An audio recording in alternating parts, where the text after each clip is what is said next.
All right, at this time, we're back into open session. Time is 7:04. action on closed session items is needed. 7A, action regarding the employment of head band director. Mr. Ramirez, what is your recommendation, sir? Mr. President and members of the board, I recommend Victor Posada be employed as head band director for the 21-22 school year. That seems a long ways away. Mr. Garcia, I recommend that we hire Abel Granados as a band director. He's here. Sir, we gotta take action on his recommendation first, then we'll go back to yours. Well, no, mine's a motion. His was a recommendation. I'm making a motion. So I'm making a motion. You can do an ultimate motion. So let me finish. I'm recommending Abel Granados. I feel like he has more experience. He's from Crystal City. I know you had a committee and the committee recommended otherwise, and every time, we talked about bringing people back and from Crystal City. And so my recommendation would be able for Crystal City band director. All right, at this point, I have a motion on the floor by Mr. Espinosa to hire Abel Granados as band director. I second the motion. I got a second by Mr. Bonilla. All in favor, please raise your hand. Any against?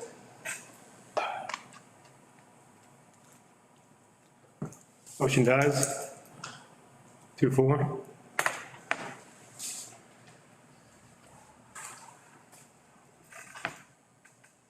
So at this time, we have Mr. Ramirez recommending Victor Posada as band director.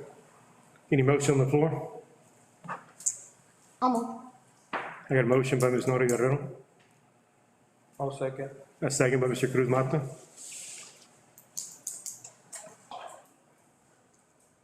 Any comments, questions?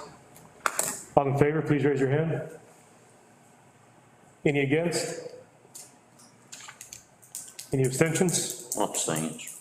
Motion passes 4-0-2.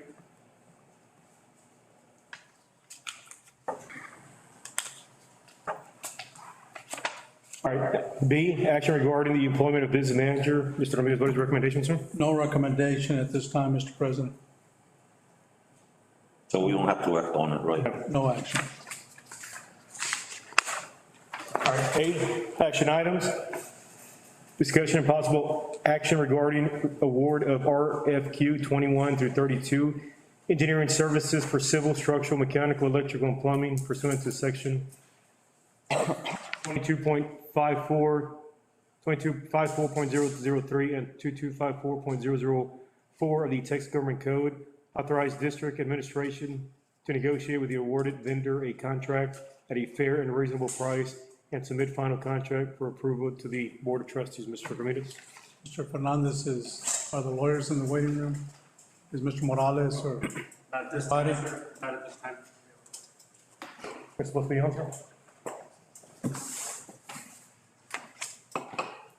So back under interim, Dr. Alberto Gonzalez, you put out an RFQ for engineering services for civil, structure, mechanical, electrical, and plumbing.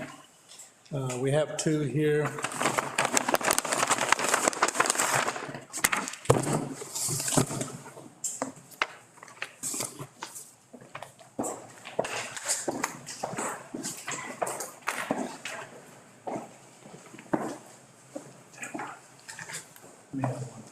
Okay, thank you.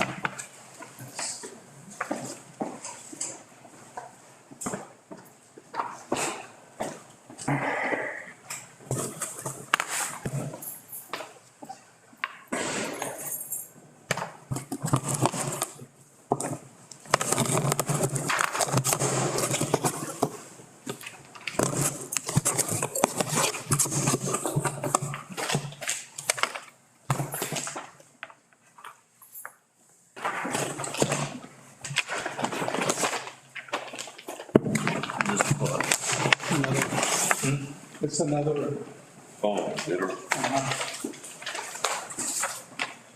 Thank you.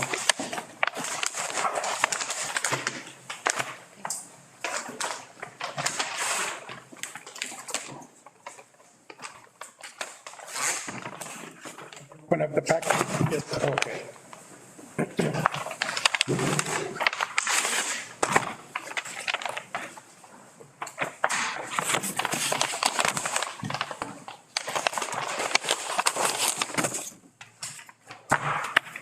So before you have two bidders. One is Dirksen Engineering out of Uvalde, and the other one is DBR.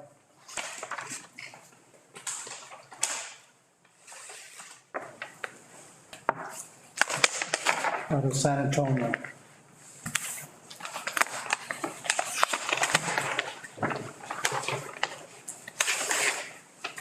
So we wanted to present both of these. Of course, there's, to open it in front of the board so that we can ask the board to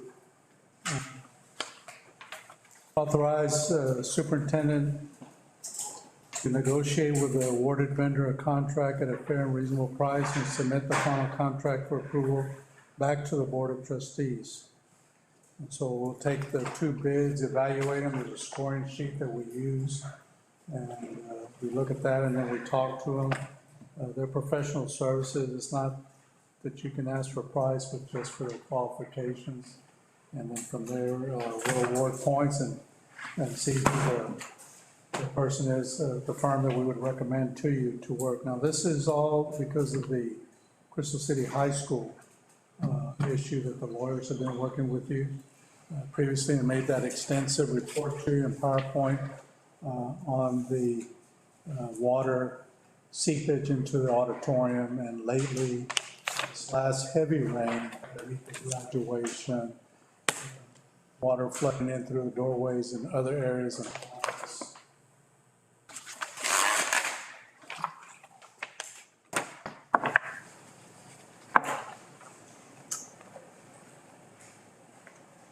Was this, what Mr. Gonzalez, Dr. Gonzalez was, recommending? This is the, I mean, yeah, that we told them to advertise, yes, sir. This is it. but you're saying for the water or? Thought it was for air conditioning and, So one of them doesn't do structural and the other one does. Yeah, well, I'm sorry, ma'am, but it would be the topo survey, the site plans for utility and drainage. You know, just, So they're gonna be doing two separate jobs. well, what it is the repair of the existing, replacement of the existing same system of HVAC doesn't require that extensive engineering because it's just the replacement of not the handler, but the main compressor unit and system. So at that time, I think Dr. Gonzalez was looking at the whole design because of the balance in the building. But you were having balance problems because you had units that are out in major failure, and then it caused humidity and condensation on the pipes. You just were overloaded with a system that was working to that building. But also we have, let me see what my agenda is.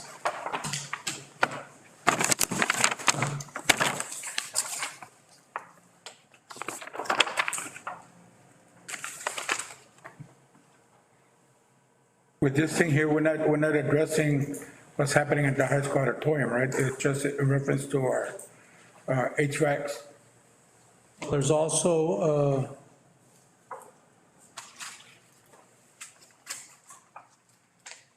I know one has less structural, but yes, I don't see in either one of them, because that's what I was looking for. yeah, it's for the, The, it started for the HVAC, and then we got to come back to you with Mr. Cruz on the, if the board's going to approve the 35,000 for the survey and topo. but I don't see, Correct. I don't see an environmental engineer listed. I see mechanical, structural, civil, electrical, plumbing. I don't see, like, for the, in reference to the high school, I would assume that we would need an environmental engineer that deals with groundwater, flow, underground water flow. You're gonna need civil, and you're gonna need geotech. So I don't see that here, I don't, No, I don't this see. is for the HVAC. Mrs. Young was correct. okay.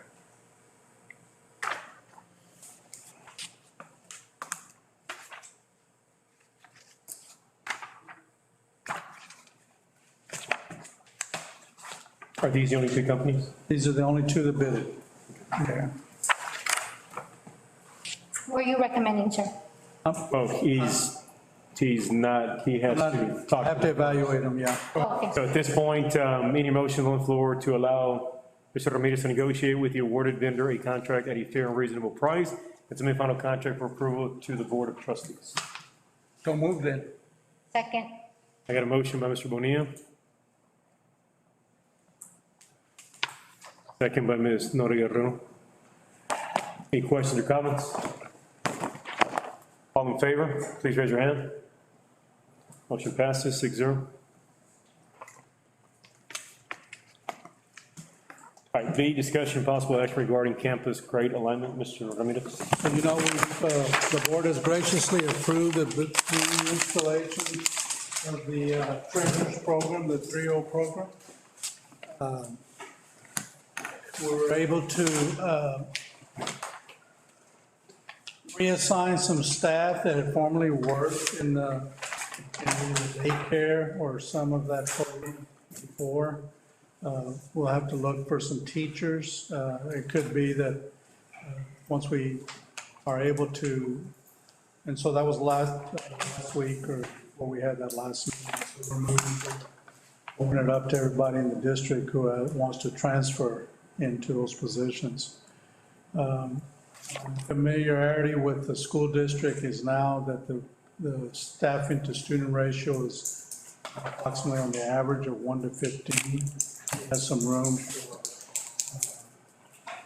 movement and absorption without creating more salaries. We also are looking at a few of the resignations carefully about attrition. I get to work with the principals on July 1 when they come back, and we'll start to tackle the staffing. With that said, there are 4 to 5 rooms that are available, but we see that registration we're gonna have the second week in July. We're gonna advertise in the paper. It's beginning enrollment and registration of students who've never been in school. It's a little bit more labor intensive. And with that said, we're looking to recommend to the board to return the first grade back to Lorenzo de Zavala, where it used to be, and have the room, and also for the movement of the fourth grade to Benito Juarez, and the sixth grade back to the junior high. And all of these grade levels were at those campuses, and they were moved back several years ago, so that we can accommodate all those grade levels and be able to add to our family the 3-year-old program that's going to feed there. So we want to also duplicate and add to the treasures program the daycare there at Massachusetts, not to be separate, where it was at Marilu Masiliani. We just think it's very important to catch students up into the instructional program, something that's developmentally appropriate and correct for 3-year-olds, and who better yet than the certified teachers and for early childhood. There's one question real quickly. Yes, sir. I think you mentioned that the church's program will be open to all students. All the students that qualify, and then we'll work based on Or is that all registration the students numbers. that qualify based on the criteria? The criteria. The monies that we.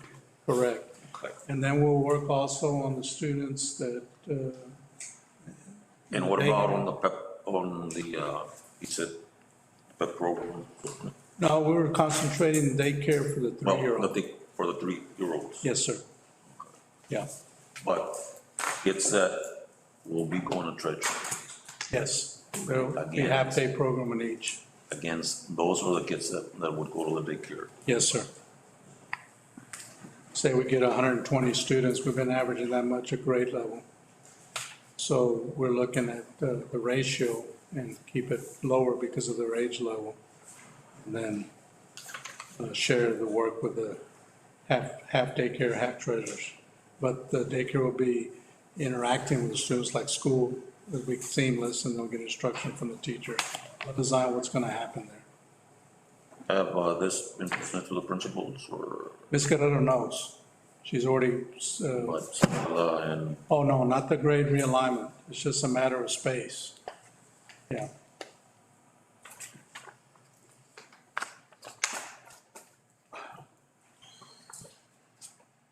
And were you saying, I mean, we're gonna be looking for teachers, I mean, we have a lot of teachers that are signing one of our, that are, so when we're gonna start recruiting teachers.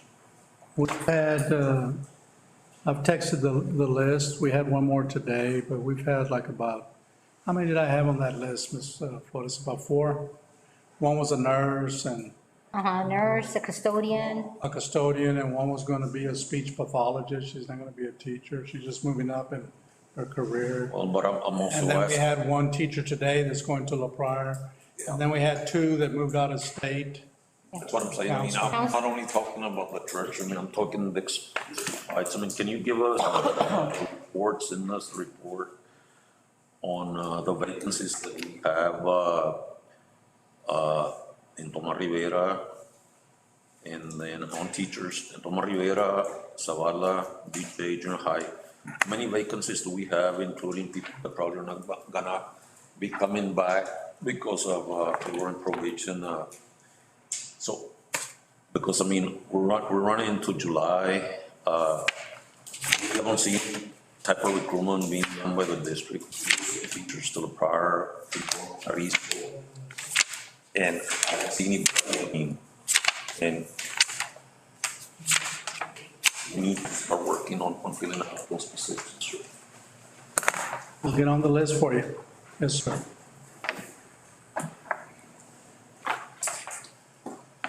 All right, so, Mr. Ramirez, what is your recommendation, sir? On B? Superintendent recommends the campus grade alignment as presented. All right, any motions on the floor? A motion. Motion by Mr. Mata, Second. second by Mr. Bonilla. Comments or questions? Yes, I just, Go ahead, sir. Mr. Ramirez, did you have the opportunity to research as to why we made the alignment before the realignment? Yes, sir. There was concern about the 6th grade being at the junior high. And there was some personnel that were in charge that made that decision here at the central office. Any other comments? All in favor? Please raise your hand. Any against? Vote against, and for the purpose of, I feel, I mean, that, and like Mr. Ramirez is saying, I mean, I want everybody involved and input and everything. And most of the campuses, administrators don't know about this, so we're gonna catch them by surprise, so I'm voting against. Our motion passes 5-1. Moving on to C, discussion of possible action regarding the 2021 and 2022 school calendar. Would ask for no action at this time to ask, at the table and bring back on July 12th. No action? No action. Yeah, that's all right, we'll skip it. Let's clean up.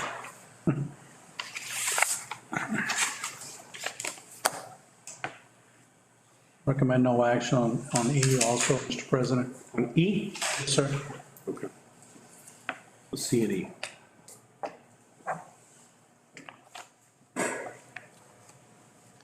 Let's go to D, discussion of possible action regarding the budget amendment for the fiscal year 2020, 2021. No action, sir, at this time. No action. On CDE? On B and E. Okay. All right, jumping over to F, discussion and possible action to approve the Oh, non, I'm sorry, let's go back to C. You're asking about C? Yes. Sorry, action on C? yes. What we haven't changed the calendar, other than we're asking that August the 9th, it's in green on your calendar in your packet, be reserved for the district level staff developments that's being developed for the campuses. The campuses will have the 16th through the 18th, plus 2 days of teacher prep for the teachers to get ready for the school year. That's So the what's in only- our packet is the one that gives us that information, Yes, sir. the one included in our Yes, sir. packet. Yes, sir. Mr. Ramirez, aren't we starting kind of late with all the school the kids have missed? Yes, but that's the calendar that I inherited that was here already, but it used to be that you had to start in the last week. You have to start in the last week of August. They made that change. I remember I used to start as early as August the 1st until the legislature changed it. All my grandkids are starting back like the first week of August.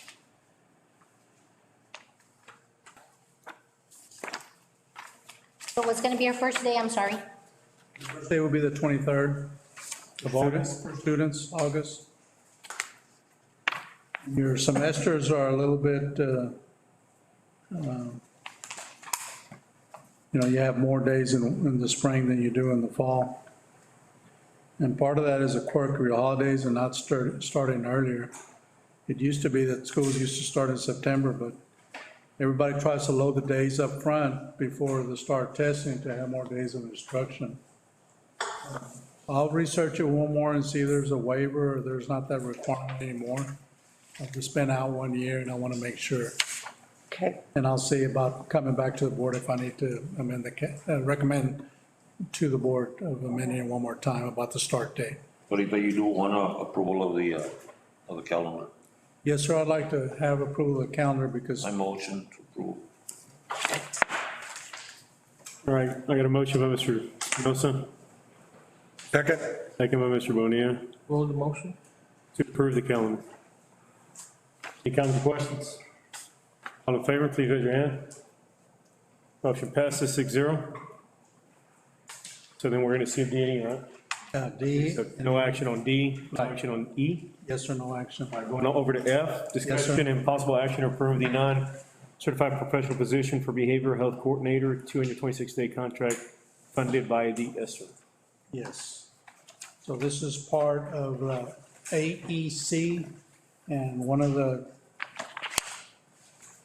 components is behavioral health and equity coordinator. It would be at an AP2 schedule. It would be for 212 days, not 226 like it's in the 212? it should be 212. It will be AP2. That's the second schedule. And we put the pay schedules in there for you so you could see AP2 falls in with the counselor, the art facilitators, kitchen supervisor when we used to have that position. And this position will be advertised. Sir, we think we're gonna move from existing people who are working there. From some of the, Sir, so it's not gonna be a certified position? You're gonna make it a non-certified? Yes, a non-certified. Is that what we want? Yes, because it's more in the mental health. It's gonna be like our FAST programs, like our, that work with anxiety because of the pandemic. And they work with the children in the AEC that come there also, that Ms. Briones worked with before. So, I understand this position should be like to counsel students, Yes. that type of thing. I know Mr. Gonzalez had assigned somebody within the main office for $90,000. I mean, but it's mostly counseling and. it's crisis intervention, All that, so. It's I working feel with all it's the- better this way, working all with the mental agencies in town. yeah, coordinating the different programs, so. Yes, sir. I'm all for it. Approve. Recommendation, sir. All right, I got a motion by Mr. Espinosa, Second? a second by Mr. Bonilla. Any comments or questions? All in favor, please raise your hand. Motion passes 6-0. G, discussion and possible action to approve the plan of finance to construct and renovate certain school facilities, determination of whether to call a bond election, and matters incident related to such financing. Today, we're pleased to have in our audience Rudy Mejia with Estrada and Hinojosa, our school financial advisors, and also Mr. Juan Aguilera with Escamilla and Ponick. We'd ask that they address the board in reference to remind the board about the school finance refinancing and the bond refinancing. Let me get this correct now. And also speak about a bond timeline that they have. And we have some facilities that are in question. We're gonna have some pictures to show you. Can we show those pictures, Mr. Fernandez?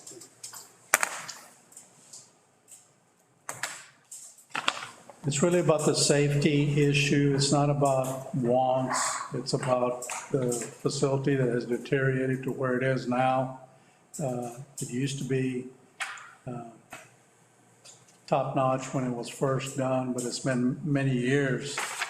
I want to say back in '98, when I was back as HR director and curriculum director, I remember going to the baseball field that was really, had been redone. We're having issues with the baseball field, we're having issues with the softball field, more than baseball, as you can see here. Can you enhance that any, sir? There you go. A little bit. We're starting to have trouble with the fence where it's blowing over the poles, the concrete coming out. Oh, wow. You can see the gap. It's erosion. That's going on.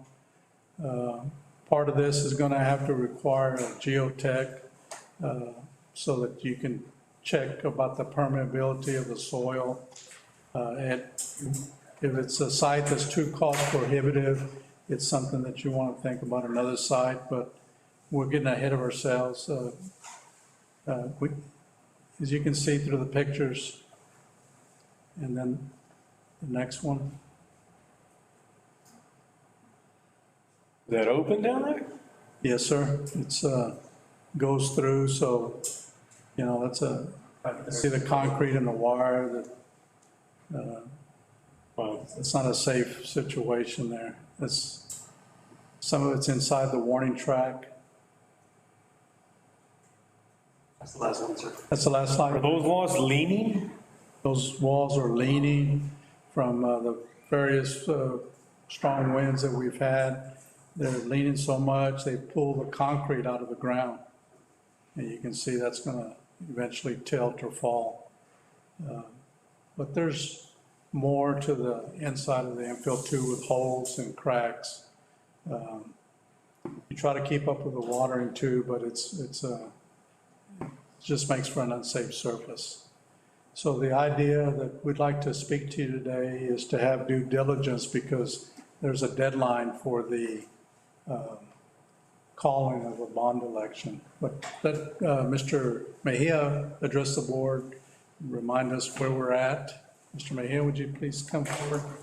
Sir, just a question, sir. Will the turf on the football fields will be addressed? We have the thing about the track also, yes. You get so many years and you're supposed to retop every 5 years, and not, you damage a foundation, curbing, you start to have uplifting. Have another, Well, good evening, board, Ramirez. President Garcia, pleasure to be here with you all tonight. Thanks for having me again. This is serving as a brief update to the refunding that we've been exploring now for the past 5 or 6 months. Actually, this presentation is for Mr. Aguilera. There was another one, I'm not sure if you received it. I have a handout. You can just follow the handout. no worries. No worries. Okay. You do have Yes, sir. Thank you. Thank you. Yep, you got it. Okay, so as a discussion of a potential bond election or capacity arises, I think it's a good idea that we review where we're currently at and kind of provide an update on that. So the first slide here on page 1 is just a brief overview of the current outstanding debt of the district. There's roughly 42 million in par value that's currently outstanding.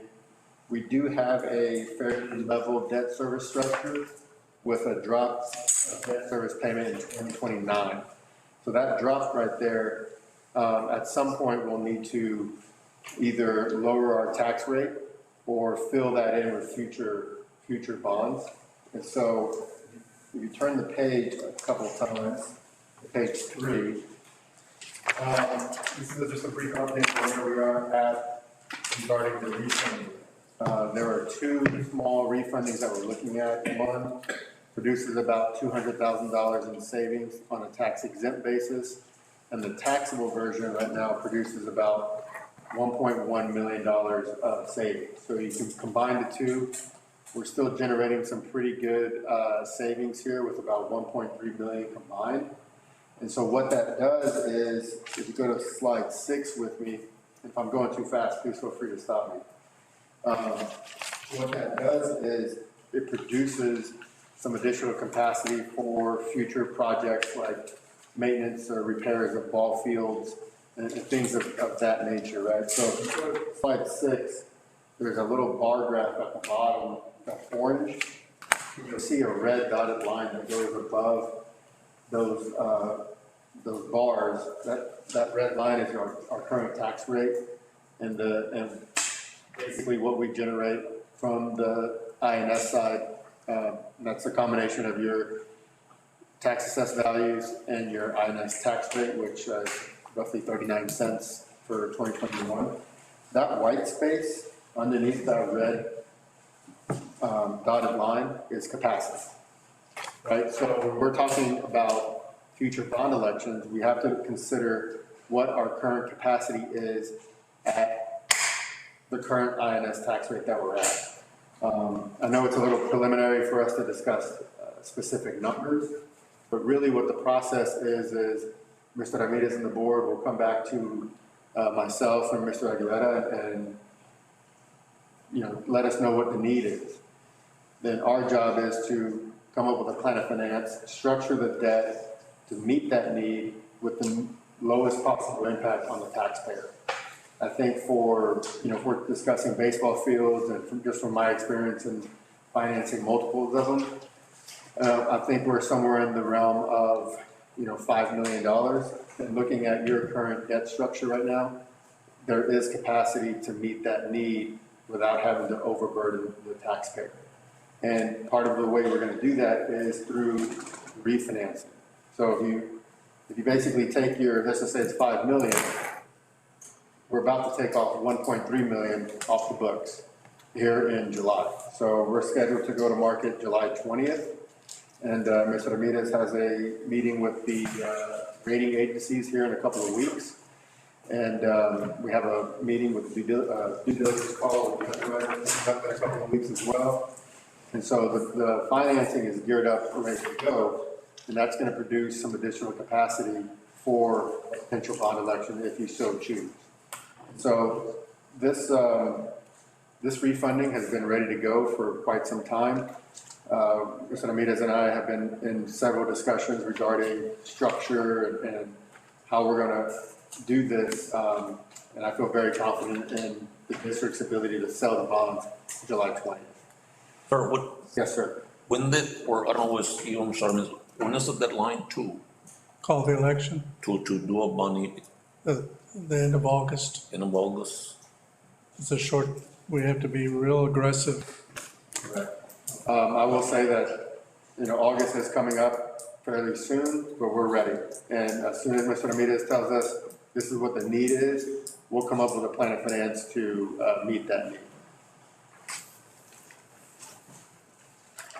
Are there any financial related questions before Mr. Aguilera comes up and kind of goes over the bond election 101. So nothing will be done until it comes back to the board also, but I need authorization to go out and get to work with the financial advisors and our bond counsel, develop the scope of the work, and then figure out within the bonding capacity where, what we can accommodate.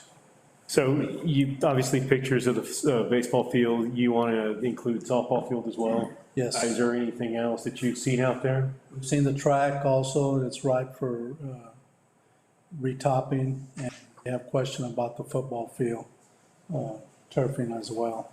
Sir, how about our tennis courts? That's also in I that group. was gonna say that. So that's also, tennis courts are also? Yes. Yes, they can be in the scope, we just have to look at the cost estimates and see how they come back. You mentioned soil samples have to be taken, sir? Yes, I need to bring to the board, since contracted services is gonna be about 15,000, and there'll be some extensive coring and soil geotech work done on it. And what is that for? Well, that's to determine the depth of the base, how far you have to dig for those fields to bring stability, because you don't want to put astroturf on something that's going to be moving, and as you saw with the fences. So we just need to see if that is a viable site, or if not, if we have adjacent land that's by the clinic and Benito Juarez and all that flat area, that may be a more suitable site. I'm not saying that that's going to be the site. I'm just saying the core sample, the geotech has to be done so we can know, we can. Hey, just give us the options, okay? The only thing I'm gonna ask is in reference to the turf, that, it's gotta be replaced, no two ways about it. We're gonna have to find a way to have it replaced. The track. That whoever actually puts the new turf in there, make sure it's the professionals, Yeah. okay? That's not, our own people doing it. No, No, I'm not knocking our people. no. That's not what they do. I understand. So, Minister, are we looking at any, classrooms or anything? I mean, since we're gonna be, I mean, I've been observing the Fly Junior High, I mean, the old park, and, I mean, I think they're going to be repairable, so. There's a possibility for renovation, not replacement. Renovation, yeah, Uh-huh. I mean, renovation, I mean, not tumbala and tamak, but I mean, maybe some, I'm writing it all it's gonna down. be one election, maybe you can include a Yes, little sir. bit on that and Yes, sir. take care of those. The rest, I think, are in pretty good shape, pero the old Fly, Old Fly. That's where I had civics. Yep. And our age, It sounds like we're gonna be, if we go, it's gonna be more like athletic inclined, and renovation of athletic, structures and fields. If that being the case, I think we need to look into also anything we can do to the gyms that we have. Because I know like at junior high, we had issues at one time with the bleachers, I know they were replaced. They were. Yeah, that might have, we'll check the roof of the gyms, the ceilings. As well, I mean, if it's gonna be that direction. is this at the junior high? Okay. Thank you. I think we're done. I guess Mr. Aguilera can present now. Yeah. And also involve the principals on July 1st. And so I'll just let you know what I don't want. Well, thank you very much. It's been a while that I've been here. Juan Aguilera with Escamilla Panic, and I've been working with the district. I've worked with some of you, board members in the past. Also with the city. I also work with some of y'all, but I'm glad to be here and talk to you about this. Just bonds in general, and in talking to Mr. Ramirez, the last bond election that the city, the district had was in 2015, so 6 years ago. So it's kind of time to kind of do a refresher course, and just kind of, I'm going to talk about very basic things. I'm also going to address some things that have happened since 2015 and in particular 2019, and I'll talk about that. The legislature, the last legislature, not the one this time around, made some very significant changes, changes that I had not seen. I've been doing this kind of work for over 30 years, and so, I wanted to go ahead and just maybe discuss some of those things. So, first thing is that we got is, as you all know, general obligation bonds, and sometimes we call them the full faith and credit of the district. You're given an unconditional guarantee for payment of bonds, which they're called general obligation. And those general obligation bonds generally will require an election, just like it does for CrystalCity ISD. So if you want to go out and sell bonds, and have a pledge of property taxes, then you need to go to the voters and ask them to see whether it's okay for you all to then be able to issue the bonds, you all being the school board. Bond proceeds can be used for construction and equipment of school buildings, purchase of necessary signs, and the purchase of new buses. Now that was now the legislature has now allowed for purchase of retrofitting of vehicles, including school buses for emergency, safety, or security purposes. So prior, in the early years, the school buses was not around, but then they said you can now include it, and so, but if you want to purchase buses, and they have to be new buses, if you want to purchase the new buses and you want to use bond proceeds, you have to specifically include it in the bond proposition. So we generally, we ask and they say, yeah, let's go ahead and include that, so we do that. But as you can see, the language is pretty general what we use. Construction and equipping of school buildings, which is very, very nice to be able to do that, because under that umbrella, you can have the high school, the middle school, the junior high, elementary school, administration building, a bunch of things that it can be all fall under one proposition. And the thing about one proposition, and again, you are the board, you decide how you're going to, well, number one, you decide whether, number one, you're going to call a bond election. The second thing we do is you want to ask what kind of propositions you're going to be asking for the public. So, for example, I've represented school districts that would have 4 or 5 propositions, and they wanted to make sure the administration building was propositioned by itself, classrooms would be by themselves, maybe athletic facilities and other by themselves.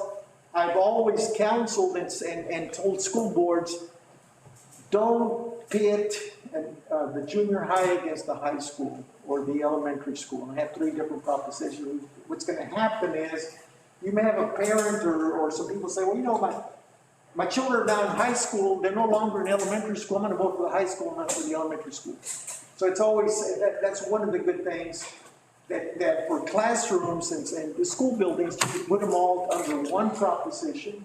And that way you get support from across the board to be able to then get the bond to pass.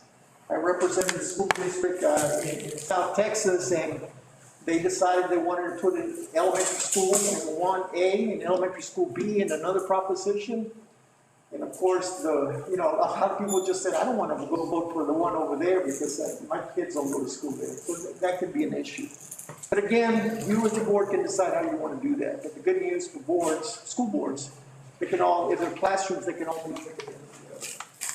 Okay, as I mentioned, one of the reasons you go to the school, to your voters is because you use the district's interest and sinking fund taxes to pay for the bonds. And in order to be able to get the bonds, to issue bonds, and I think Mr. Mejia mentioned this, we look at all your payments, however many payments you're going to have. And the Texas Constitution allows schools to be able to issue bonds up to 40 years. I haven't seen a 40-year bond, but that's the maximum you can go. We were generally seeing 30 years, just like you do when you purchase a house. You want to go 30 years. But Mr. Mejia says the financial advisor, he'll come in and he'll recommend at the different stages. Obviously, if it's a smaller term that you want to sell bonds and pay them over in 5 years, like we did in CrystalCity ISD, well, you're going to get a much better interest rate, but obviously your payments are going to be sky high.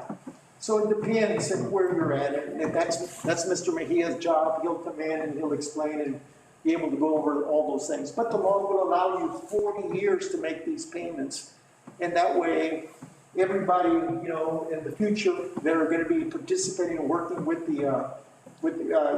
sending their kids to school, they will also be able to pay maybe also their children. So that it doesn't have a very big burden on the community. So the 50-cent test is the Attorney General's office. It's also a state law, says that you look at the terms of all the bonds that you're going to be making payments. And if it's a 30-year, let's use that for as an example, then we will look at, the Attorney General's office will look at the biggest payment, the largest payment in whatever year. So let's say in 2025, that's going to be your largest payment that you're going to be able, that you're going to have on the new bonds that you're going to issue, plus all the other bonds that you have outstanding. The Attorney General's office wants to make sure, they will require that you're able to make all the largest payment with no more than 50 cents of taxes that the community would have to pay. So it's just like when you go to the bank and you want to borrow money, they look at ratios and they want to say, well, how much money do you make? What's your revenue? And a portion of that, they say, well, so much is debt, but for your house, we want X amount. So that's they look at that in that state law, and it's 50 cents that they look at. Also, the bonds may be eligible for PSF guarantee, which is the Permanent School Fund Guarantee, which is every single bond issuance that I've done for CrystalCity ISD has had PSF guarantee, and that's a great program that's been around for many, many years. And what it is the state of Texas guarantees the bonds of the district. It's like if somebody co-signed, your rich uncle or somebody came in and co-signed your bonds. And so now, that means that CrystalCity ISD will have the same ratings, theoretically, as the richest school district in the state of Texas. So with the PSF guarantee, and Rudy, this is not it's $4,000 now. It used to be like $500. How much is it for a PSF guarantee? It's $1,500. $1,500. So for $1,500, you're getting ready to issue bonds. Rudy will help you to get the PSF guarantee. The state of Texas is standing right behind CrystalCity ISD, which means that you'll have a AAA rating, which is the best rating, which also means that you can have the best interest rates. So this is great. Cities can't do that. The county can't do that. Only schools are able to use the backing of the state of Texas. And also, as CrystalCity has done in the past, you also may be eligible for some state assistance. And I know that when I did the first bond issuances, and I was talking to Mr. Ramirez, the CrystalCity was getting somewhere in the neighborhood of about 90% state assistance, which is a great thing. You know, that you would issue bonds, and you were only responsible for paying 10%, and even less than that. I also represent Eagle Pass. Eagle Pass was in the 80s. I know things have changed, things have seesawed now, so as your property values increase and your wealth per student increases, then the state assistance drops, seesaw effect. But you're still eligible, right, for state assistance. You can apply for it. So you still have eligibility to come in and get some state assistance with bonds if you issue bonds. They'll come in, and again, I keep referring to Mr. Mejia as your financial advisor. He knows the specifics about the dollar amount, so he'll be able to come in and tell you about how much it is that you may be able to expect to get from the state of Texas as far as assistance for your programs. Next one. So now I mentioned the famous, infamous 2019 legislative session. And what happened is, and again, I've been doing this kind of work for a number of years, and there's always been a lot of threats, but it really actually came through in 2019. So there was a bill, and it's relating to the ballot language and what is information that the voters would be able to have. And remember, I told you that school districts could be able to do a general type of a proposition. Well, with SB 30, what came about is that the language for ballots was restricted. There were 15 senators that authored Senate Bill 30, and the intent, the statement of intent, that they're required to place a little intent, and we got this from our attorney that does the legislative work. It was the intent of SB 30 was to provide more specificity and descriptions and require each single bond project to be placed on the ballot as a separate proposition. So they want to make sure that the voters would then be able to pick and choose what it was. So this particular, and see how popular this particular bill, Senate Bill 30, was placed on the fast track, which is, it was placed on the local and uncontested calendar, and the Senate voted 31-0 in favor of this bill, and the House voted 137-5. And the reason I bring this legislative information here, just to give you the sentiment of the legislature and the backing of what they were thinking about. Sir, may I ask a question? Yes, sir. That requirement there, how, would that have an impact on the actual ballot in November? Yes, it will be, but I mean, it's not as much as the school districts got out better.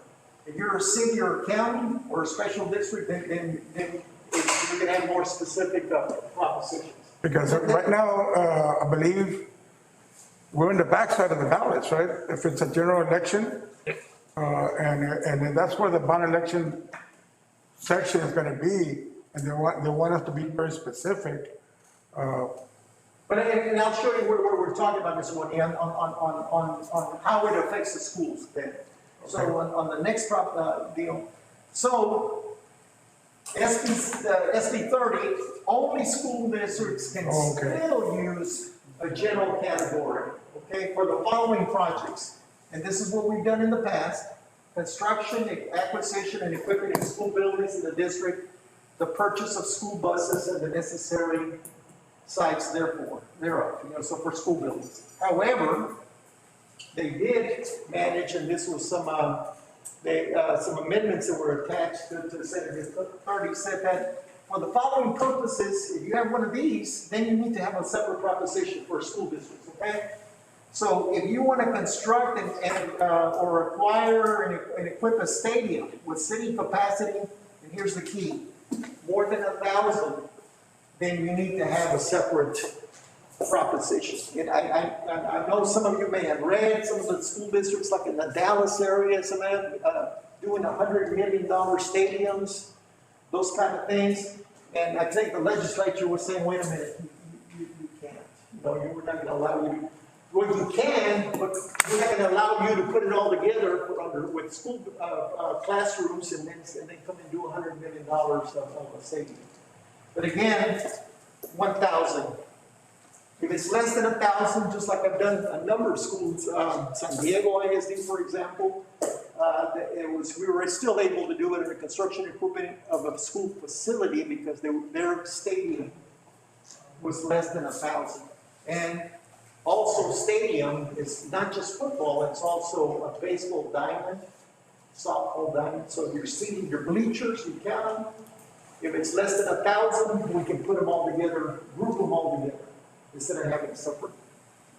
Also, you have the construction of an auditorium. That has to be a separate proposition by itself. This one right here gave us the most headaches. The construction, acquisition, equipping of a recreational facility, other than a gymnasium, playground, or play area. What is a recreational facility? We had a school district that would represent Maynard ISD. They were looking at 15 propositions because initially in 2019, when this came about, the Attorney General's office was telling us, that's in the bond attorneys, that, for example, a locker room was a recreational facility. So you could have had a high school with a locker close by or part of the building. You'd have to have a proposition just for that.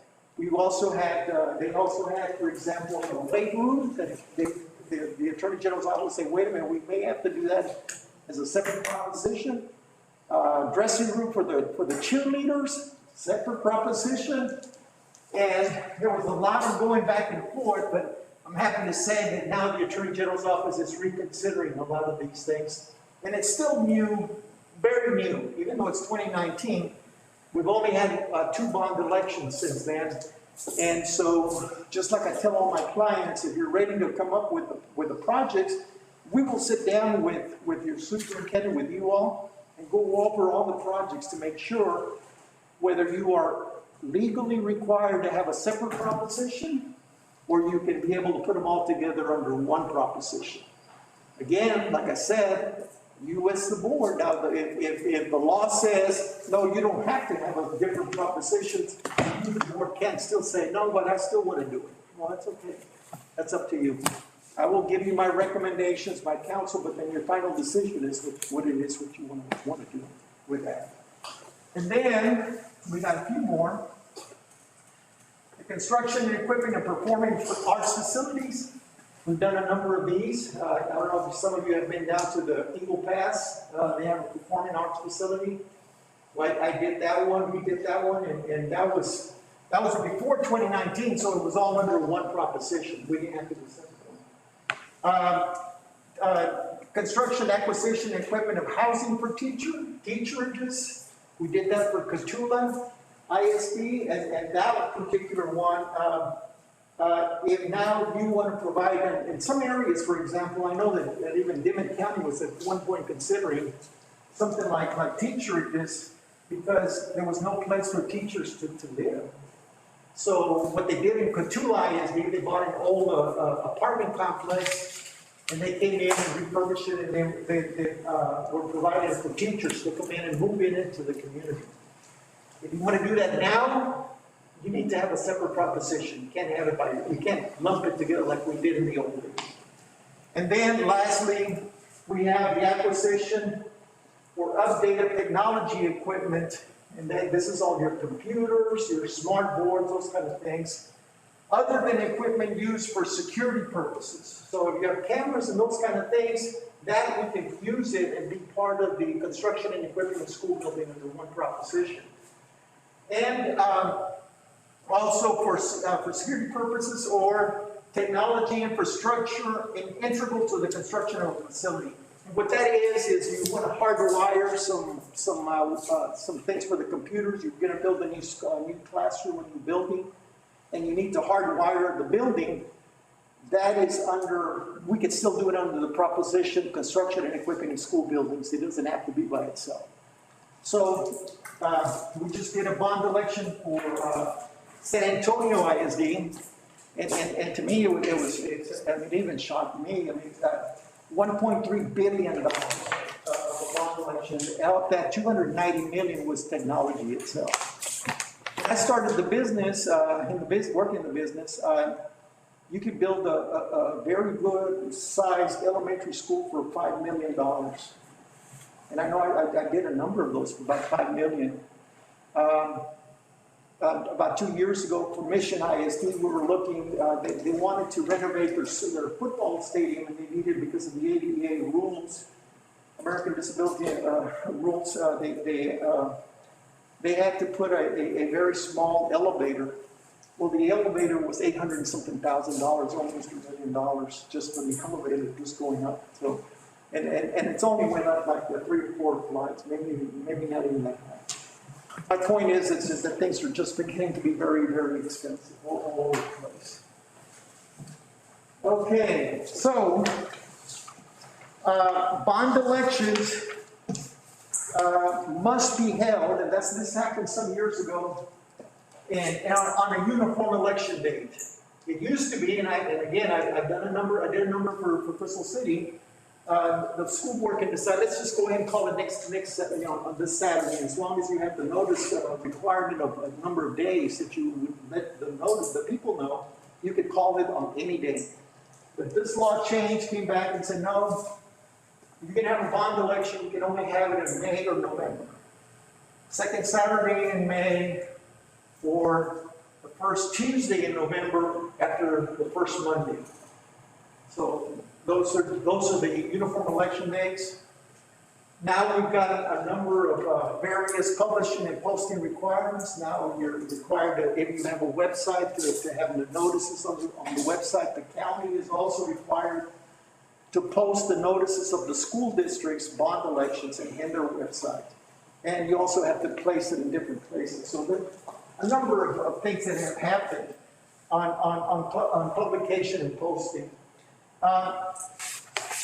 This has been around for a long time. You need to give careful consideration to avoid advocacy. In other words, you cannot use public funds, and this makes sense, to go out and tell people, vote for the bonds. By the same token, you can't use public funds to tell them, don't vote for the bonds. Either way, can't do that. The district can only present information, factual information. And you show and say, well, these are the construction needs, this is how much it's going to cost, this is what we're facing. Let the community decide. So we need to make sure now, having said that, and I'm happy to come back at any time and go over a whole presentation just on this right here. School board members, you guys, I mean, you all are taxpayers and citizens, so you as an individual can go out and tell people, vote for this or don't vote for that. You just can't do that using public funds. So you're at church, at HEB, somebody comes in and says, well, yeah, what do you think about this? And you say, well, honestly, I'm against this, or honestly, I'm for this. That's okay. What you cannot do is to come in and ask Mr. Ramirez, print 1,000 of these, and then let me go out there and give this information out. In San Antonio, the mayor, one of the former mayors, came in, sat down in his office, used the legal pad from the office, started writing some information. Then he had somebody type the information out. Then he went to the newspaper, he paid out of his own pocket. They still fined him because they said you used funds or you used resources from the city, so therefore you cannot go on that.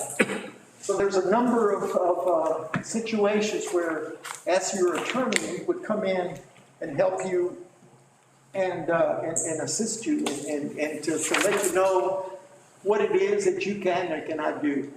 School district, I remember, I'm not going to mention it, I got a call the last day of early voting, and they said, Mr. Aguilera, one of our counselors just used sent out an email blast to all the employees telling people to go out and vote for the bonds. It's like, oh my God. But those are the kind of things that you need to, let everybody know, especially your employees, because while you're on the watch of the district, you're not allowed to be able to go out and tell people vote for or against. You can only get provided factual information. You remind them, when election day is? Yeah, I got that. I got that right here. So, and then I can provide this for you also. I think it's in our packet. Okay, it's already there. Very good. So, and then the last thing here for this particular slide. This is what came about in 2019. It wasn't SB 30, but it was House Bill 3.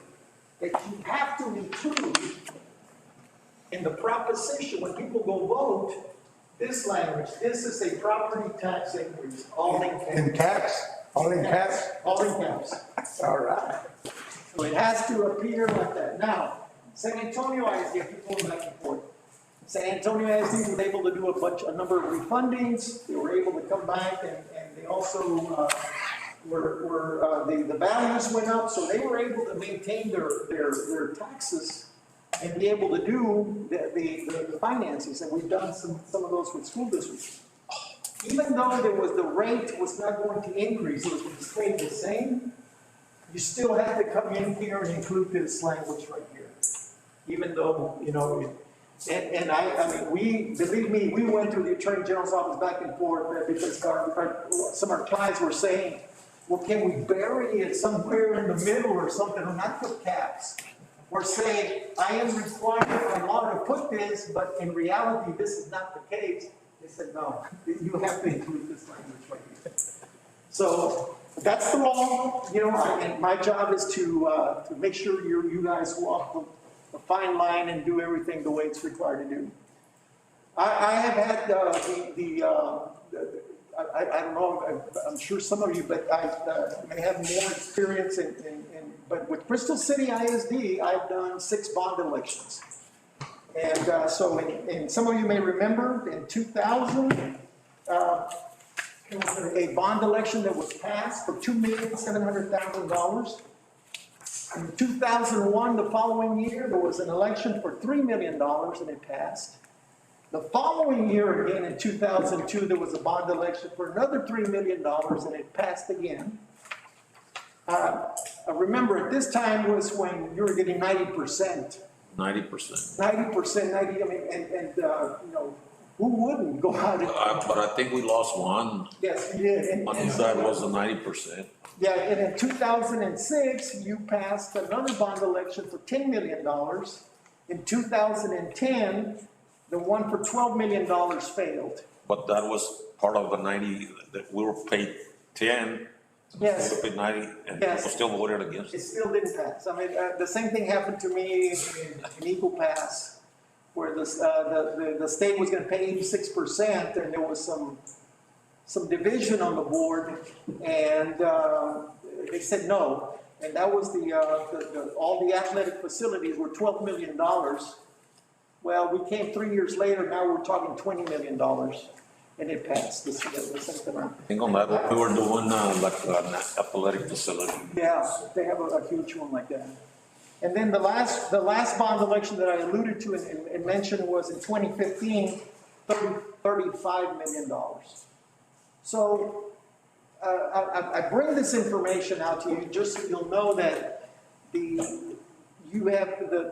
community has supported you 83% of the time, and at least since I've been around, since the 2000 that I've been around representing the district.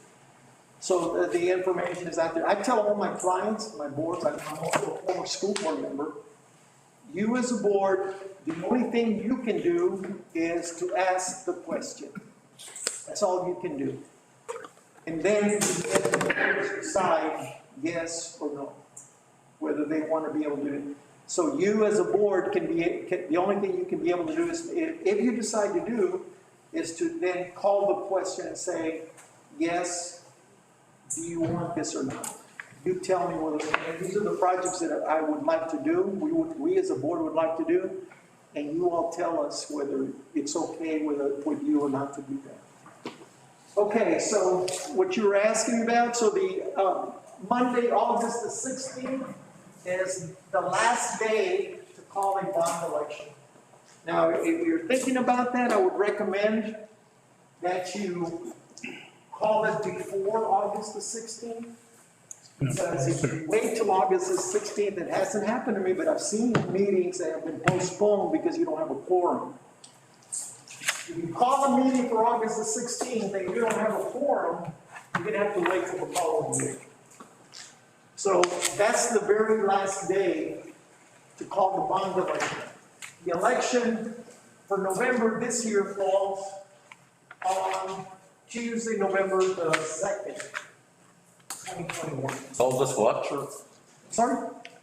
August 16th. August August 16th is the deadline. Yes. You as the board members would be very familiar with this because this is all because of the election laws, which apply to election laws when you run for school board. So you have still the canvassing requirements, you have the time to post, the same information as to when does early voting begins for November elections. It is 17 days before the election, so the same rules apply. I think that's it, right? Last question. So, I'm happy to entertain any questions that you might have, and again, I talked to Mr. Ramirez, and we discussed, and I said, it might not be a bad idea. I do this quite often with, just like a refresher course. That's all it is. I'm not here.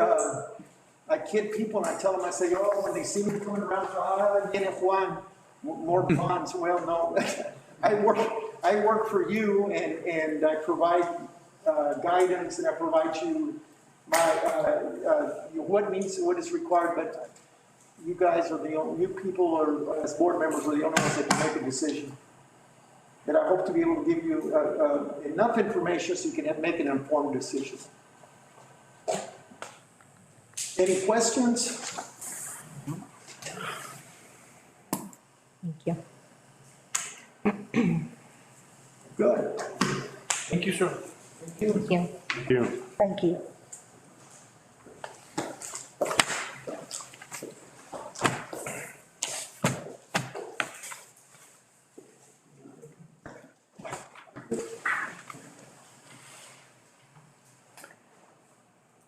Okay, so at this time, any motions to approve the plan of finance to construct and renovate certain school facilities, determination of whether to call a bond election matters incident related to such financing? What exactly, sir, is the recommendation of the superintendent? Do we want to take that major step, or are there some preliminary things you want to do first? I think I recommend that you authorize the superintendent to begin the financial plan and scope of projects of school facilities to inform the board on the bond election. Which is approving this here. Yes. So this is just for athletic purposes. It may not be. I've written down the list of things that the board members have said as far as other things besides athletics. The Fly Junior High, the Sterling Fly Park. There was a question about buses. We had it before where it went in the bond, and then you could, correct me if I'm wrong, Mr. Aguilera, where buses were purchased could be reimbursed by the bond if it was listed and be successful. And remember, the board has purchased buses out of fund balance to be replaced by ESSER funds, but this is, I'm just talking about the possibility of buses. And that's a very good point, because and we've done this in the past with Crystal City. The federal tax law requires that you certainly can reimburse yourself. So right now you're going through some expenses of something. Let's say I've heard mentioned track, okay, or baseball. Say you start putting some money into it, you are allowed to be able to then reimburse yourself for any payments that you've done. However, the board needs to adopt a reimbursement resolution. That reimbursement resolution does not in any way obligate you to call a bond election or to sell bonds or do anything. The only thing it allows you is you're drawing a line on the sand saying, okay,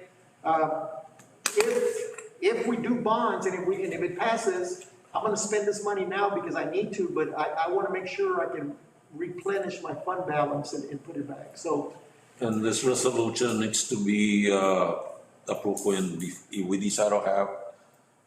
If we approve this, we have to also. Yes, because the resolution is good for when the day you adopt it, it goes back 60 days.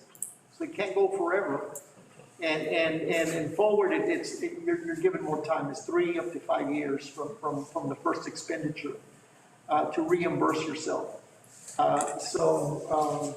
But I think that I think it makes good business sense or good, it's prudent for you to, if you're thinking about this, and you also know that you're gonna be spending some money on some things, to adopt a reimbursement resolution. It won't take me long at all to put it together, we put it for you at the next board meeting.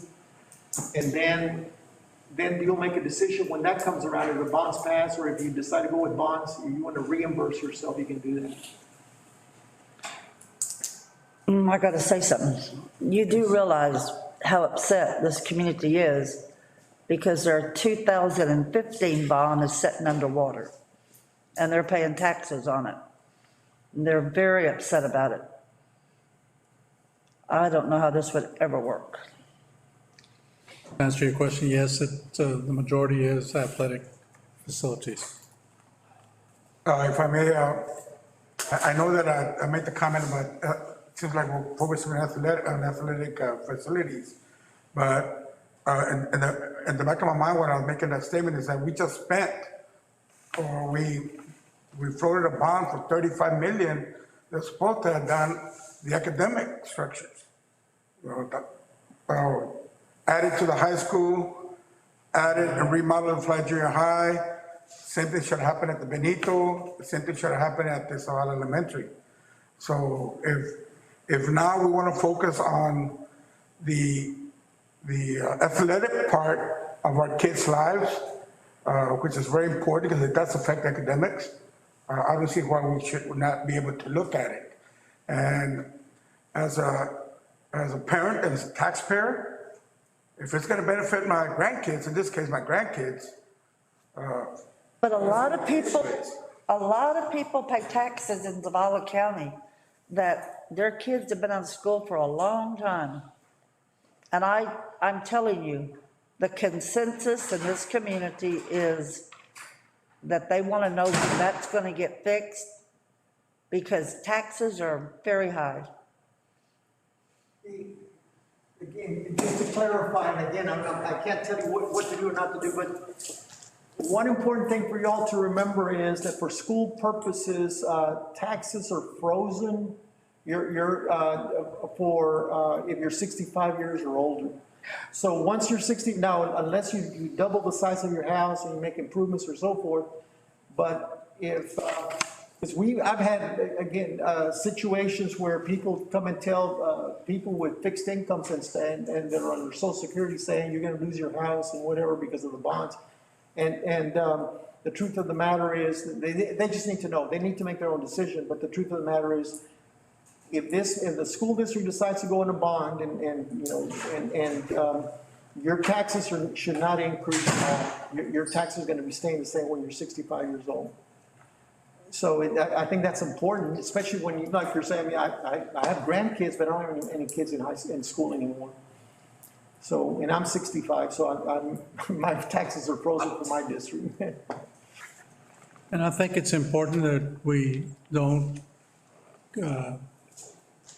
quantify one over the other. The high school's important and we need to fix that, and there's a process that we need to do. And holding back on authorizing the law firm to begin securing the testing professionals to move on with this process of the repair of the high school or whatever it may be. Both need to keep going. I think they're both important. I think that our job is to put it there, let the community decide. I agree. I mean, they might be upset or whatever, but I mean, I see like on Saturdays, I mean, a lot of black football kids playing there and then turn around and you see softball or whatever. We're just gonna put it there, and if they don't want it, when we have that one, that we're gonna get 90%, and They didn't want it, I mean, the state was gonna pay, put it clear, and if the community wants it. I mean, I have been asked by, when I go to the games, my grandson play, hey, I wish I could have, because they say, okay, you wanna, I mean, we can put it up and you guys are gonna vote for it, I mean. So why not approve it, and if the community is upset, then they can vote against. I mean, what I can say is during track season, I saw my son run this year, and I asked a question to one of the coaches as to why can't Crystal City ever hold the district track meet? And that's because our track is not up to par. Our track doesn't compare to other teams in the district. Therefore, we can never hold a district track meet here in Crystal City. Because there's a lot of improvement that needs to be done in order to ever hold a district track meet here. But then again, the pictures you provided about the baseball field, I mean, you have the scoreboard back there that's probably also in the process of falling at some point. You have the cement that used to be buried probably 2 feet down, are now exposed a foot up high. You know, the fence isn't proper down at the bottom. Somebody hits a ball, it's gonna go to the streets. You know, it's gonna roll all the way out. You know, the fence is all messed up. Kid tries to reach down there, he's gonna cut himself. So I think it's proper to consider it. I do thank you for bringing it. Had no idea. But at the same time, I mean, if it's gonna, like Mr. Bonilla says, I got kids. I'm a taxpayer. Me and my wife work. It's gonna go up a few bucks, yeah, let it be. Everything else has gone up. Lumber, food, everything's gone up. I'm okay with it. Mr. Espinosa, you were gonna make a motion? No. Oh, I thought you were gonna make a motion or a recommendation. Oh, I thought that's the direction you were going. Oh. My apologies, sir, my apologies. Sir, I make the motion that we go with recommendation of the superintendent. A motion by Mr. Bonilla. I second. I got a second by Mr. Mata. Comments or questions? All in favor, please raise your hand. Any against? I think the timing's very wrong. Motion passes 5-1. H, discussion of possible action to approve the superintendent to contract a technology infrastructure audit to meet the broadband grant requirements. So USAC has put out a broadband connectivity grant, especially for communities that are rural. The district spent a lot of money on, So what exactly are you asking us for us to do? Is this what you're referring to? yes, no, I want to authorize the superintendent to contract a technology infrastructure audit. We have some issues with the infrastructure, redundancy, backup, cybersecurity. I'd like in this grant to make possible towers throughout the community to have access for our students for laptops. Remember that in the instruction, we need additional time on task, and what better way through technology at home, also with regular instruction all day at school. So we're moving to the gradual release model, and that requires more project-oriented type of activities with our kids. So this qualifies for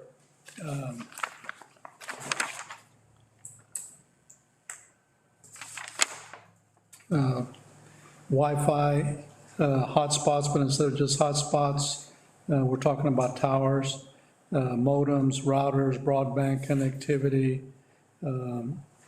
all our system up to date, robust. We've been kind of jumping around a little bit. We've changed some. We went from Cisco to Aruba. So I have some technology auditors that I've worked before in other school districts that would be able to do this audit. And tomorrow, if the board approves it, and we would have it completed within that 45-day window. We only have 45 days.